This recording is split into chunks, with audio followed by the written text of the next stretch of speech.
வணக்கம். ஒரு டைரக்டருக்கோ திரைக்கதை ஆசிரியருக்கோ ஏற்படும் ஆரம்பத்தில் ஏற்படும் குழப்பம் எல்லாம் எனக்கும் இருக்கிறது. எங்கிருந்து ஆரம்பிக்கிறது இந்த கதையை?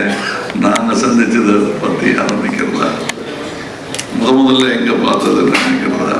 எனக்கு தெரியவே தெரியாது. பாவலர் பிரதர்ஸ்ன்னு தெரியும். நான் அமர்தனா இளையராஜான்னு நினைச்சிட்டு இருந்தேன். ஒரு ஃபங்க்ஷனுக்கு போறோம், அங்க இளையராஜா அப்படின்னா இவர் எந்திரிக்காம உட்கார்ந்துட்டு இருக்காரு, வேற யாரும் நடந்து வர்றாங்க. அவ்வளவுதான் தெரியும் எனக்கு. அதற்கு பிறகு சார் நான் இந்த மாதிரி மியூசிக்கு ரசிகன் ஆரம்பிச்சு அது கொஞ்ச நாள் அண்ணன் ஆகி ஐயான் ஆகி அது இப்ப எல்லாரும் நினைச்சிட்டு இருக்காங்க குணாவுக்கும் அபிராமிக்கும் ஒரு காதல் பாட்டு போட்டு கொடுத்துருக்காருன்னு. இல்லை, அது எங்களுடைய காதல் பாட்டு. என் கண்மணிக்கு நான் எழுதிய கடிதம் அதுக்கு இசையமைச்சிட்டார். அற்புதமான விஷயம். எனக்கு டைரக்டருடைய இது பார்க்கும்போது பெரிய பிரம்மாண்டமான வேலையும் தான்.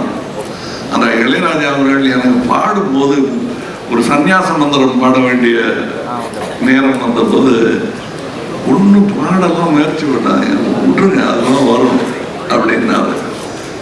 பாடலில் ஒரு பெரிய கிளாஸ் அன்னைக்கு எனக்கு கிடைத்தது. அந்த கவனம் பண்றது, எஸ்பிபி குரல்ல இருந்தா நல்லா இருக்குமான்னு ட்ரை பண்றது, அதெல்லாம் பண்ணாதீங்க. உங்களுக்குள்ள ஒண்ணு இருக்கு, அது கிடைச்சா போதும் அப்படின்னு சொன்னாங்க. அந்த மாதிரி ஈஸியா இருக்கணுங்கிறது தான் அவரே உங்களுக்கு கொடுக்க போறாரு அந்த அட்வைஸ். அதை நானும் சொல்லுகிறேன். ஈஸி. நிறைய பேர் அதுதான் தனுஷன் சொன்னாரு, இந்த ப்ரெஷர் 1000 வரும், பட் நீங்க எப்படி அவரை பார்க்குறீங்களோ அப்படி எடுத்துங்க. ஏன்னா எடுக்கணும்னு எடுத்தா 8 பார்ட் எடுக்கலாம். ராஜாவை பிடிக்காதவர்கள் எடுத்தால் அது ஒரு படம். ஆனா எப்படி எடுத்தாலும் அந்த இசை மேதைங்கிறவர் தனித்து நிற்பார். பிடிக்காதவங்க சொன்னா கூட இதை மறக்க முடியாதுல்ல. அவர் 6 அடியெல்லாம் கிடையாதுங்கன்னு ஆரம்பிப்பாங்க பிடிக்காதவங்க. ஆமா, ஆனா 1 அடி பாட்டு கேட்டா போதும். அந்த மாதிரி நான் இப்ப கூட பேசிட்டு இருந்தோம். அதுல பொறாமை பிடித்தவர்கள், நல்ல வேளை எனக்கு இசையில புரியும் அவ்வளவுதானே தவிர பெரிய பேராசை ஒன்றும் கிடையாது. அதனால எனக்கு அவர் மேல பொறாமையே கிடையாது. அவர் செய்யறதெல்லாம் நானே செஞ்சிட்ட மாதிரி சந்தோஷம் எனக்கு. அதாவது எங்க அப்பாவுக்கு பாடவே வராது. சரிகம பதனிசாவை சானிதப்பா மகரிசான் பாடக்கூடிய அளவுக்கு தான் சங்கீதம் தெரியும். ஆனா ரசிப்பாரு. அவர் தான் நாங்கள்லாம் பாடணும், இப்படி எனக்கு வரல உனக்கு வரணும், வருது உனக்கு கத்துக்க அப்படின்னு சொன்ன மாதிரி எங்க அப்பாவுடைய நிலையிலிருந்து தான் நான் இவரை பார்க்கிறேன். நான் எனக்கு வராதெல்லாம் இவருக்கு வருது. அதைத்தான் பாரதிராஜா சொன்னார். எப்படி இது அப்படின்னு ஆச்சரியப்பட்டுக்கிட்டே வருடங்கள் கடந்து விட்டேன். நான்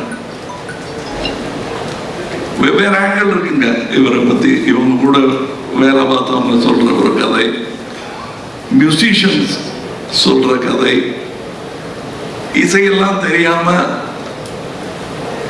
வாழ்க்கையில இளையராஜாவை தன்னுடைய டைரியா யூஸ் பண்றவங்க சொல்ற கதை. எனக்கு கல்யாணத்துக்கு போது இந்த பாட்டு, நான் எனக்கு முதல் குழந்தை பிறந்த போது இந்த பாட்டு அத்தனை பேரும் அதை பேசுறாங்க. ஒரு நான் இப்ப எல்லாரும் சொல்லும் போது இவர் வாழும் காலத்தில் நான் இன்று பிறக்கவே இல்லை என்றாலும், இன்னும் ஒரு 100 வருஷம் கழிச்சு பிறந்திருந்தாலும் அவர் வாழும் காலத்தில் தான் வாழ்ந்திருப்பேன். ஏன்னா அவருங்கிறது இசைதான். அப்பவும் இருக்கு. அதுக்கு ஒரு உதாரணம் சொல்றேன்னா, நானும் அவரும் ரசிக்கும் ஒரு அமேடியஸ் மோசார்ட் என்ற படத்தில் ஒரு வைபோதிக மியூசிஷியன் ஒருத்தர் இருப்பாரு. யாரும் இப்போ அந்த காலத்துல பெரிய ஆளுங்க அவரு அப்படின்னு சொல்லி அவர் உட்கார்ந்துருப்பாரு. அவர் மனநிலை சரியில்லாமல் உட்கார்ந்துருப்பாரு. அவரை பார்க்க ஒருத்தர் போவாரு, நீங்க பெரிய மியூசிஷியன் கேள்விப்பட்டேன், நான் பெரிய மியூசிக்லாம் போட்டிருக்கேன், கம்போசர் அப்படின்ட்டு வாசிப்பாரு. இது நான் போட்டது அப்படியா, கேட்டது இல்லையா, இன்னொன்று வாசிப்பாரு, ரொம்ப நல்லா இருக்குங்க, கேட்டிருக்கீங்களா? இல்லை அப்படின்னு கொஞ்ச நாள் மறைச்சிட்டு இன்னொன்று வாசிப்பாரு, கூடவே சேர்ந்து பாடுவாரு. ஓ, இந்த பாட்டு நீங்க போட்டதானா? தட் வாஸ் மொசாட் அப்படின்னு அது இன்னொருத்தனுடைய பொறாமை அதுல கொந்தளிக்க அங்கிருந்து ஆரம்பிக்கும் படம். தட் இஸ் இளையராஜான்னு சொல்றதுக்கு 1000 மியூசிஷியன்ஸ் இருக்கு. அந்த மாதிரி எனக்கு இப்போ நான் தான் சொன்னேன், சாயங்காலம் ஒரு ஃபங்க்ஷன் இருக்கு, எல்லாரும் மனம் விட்டு பேசினானா நீங்க நேரம் இங்க இருந்து அங்கதான் வர வேண்டியிருக்கும் அப்படின்னு சொன்னேன். once again to the director நான் சொல்றது, உங்கள் பார்வையில் உங்களுக்கு சொல்லணும் தோன்ற அந்த நிஜத்தை சொல்லுங்கள். ப்ரெஷர் எடுத்துக்காதீங்க. ஏன்னா இந்த படம் இசைஞானி இளையராஜாவை பற்றிய படம் மட்டுமல்ல, பாரத் ரத்னா இளையராஜாவை பற்றி. இது வாழ்த்துல டிமாண்ட், எங்களுடைய டிமாண்ட். இதுலயே கொஞ்சம் பாஷையெல்லாம் கம்மியா இருக்கு, தமிழ், தெலுங்கு, மலையாளம், கன்னடா, ஹிந்தின்னு. இன்னும் இந்தியாவிலேயே இன்னும் நிறைய பாஷை இருக்கு. அத்தனையும் சேர்த்து அவையிலெல்லாம் இந்த கூட்டிட்டு போவார் இவர். சொன்னார் இல்லையா, தனுஷ் எனக்கு வழி நடத்தணும்னு. அவர் இசை வழி நடத்தி ரோடு போட்டு கொடுத்துருவோம், எல்லா ஊருக்கும் போகலாம், போக வேண்டும்.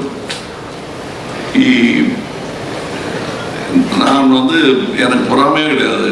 அதான் நான் சொன்னேனே, சார்னு ஆரம்பிச்சு, அண்ணன் ஆரம்பிச்சு, ஐயான்னு ஆரம்பிச்சு, இப்போ வித்தியாசம் இல்லாமல் அவருக்கு பாராட்டு வருவதெல்லாம் எனக்கு வருவதாக எனக்கு தோன்றும். அப்படிப்பட்ட ஒரு பாராட்டுவதாகத்தான் நான் இதை எடுத்துக்கொள்கிறேன். இதில் இன்னும் நிறையா சொல்வதற்கான விஷயங்கள் எனக்கு இருக்கிறது. ஆனால் இதற்கு பிறகு இசை வெளியீட்டு விழா, பிரீமியர், வெற்றி விழா, நிறைய வாய்ப்புகள் இருக்கிறது. அங்கே எல்லாம் பேசுவதற்கு நிறைய இருக்கிறது, பேசலாம். வாழ்த்துக்கள். வணக்கம்.